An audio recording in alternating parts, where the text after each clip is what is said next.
আপনি কি কখনো এরকম আম খেয়েছেন যেটাতে আঁটি নেই? একমাত্র ভারতে 1500 বেশি আমের প্রজাতি পাওয়া যায়।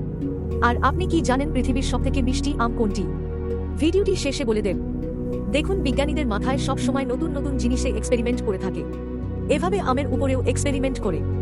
যখন বিজ্ঞানীরা আলফানসো এবং নীলম আমের ক্রস করে একটি নতুন প্রজাতি তৈরি করেন, যার নাম রাখেন রত্না। কিন্তু আমাদের বিজ্ঞানীরা এটাও সন্তুষ্ট না হয়ে আলফানসো এবং রত্নার আবার ক্রস করে। এভাবে সিন্ধু নামের নতুন নামের প্রজাতি তৈরি হয়। এই আমের প্রজাতি পেয়ে সবাই অবাক হয়ে যায়, কারণ এর মধ্যে কাগজের থেকেও পাতলা আঁটি ছিল। কিছু আমি তো একদমই আঁটি ছিল না। যদি আপনি সিন্ধু আম কিনেন 1 কেজিতে, এর দাম 100 টাকা। এই আম গাছের চারা আপনি আশেপাশের নার্সারিতে পেয়ে যাবেন। কিন্তু আপনি যদি জাপানের মিয়াজাকি নামের আম কিনেন, তাহলে এর দাম 1 কেজিতে 2,70,000 টাকা। এবং এর মধ্যে আঁটিও আছে। পৃথিবীর সবথেকে মিষ্টি আম হল ফিলিপাইন্সের ক্যারাবাও। এর নাম গ্রিনিচ বুক অফ ওয়ার্ল্ড রেকর্ডে আছে। ভিডিওটি ভালো লাগলে সাবস্ক্রাইব করুন।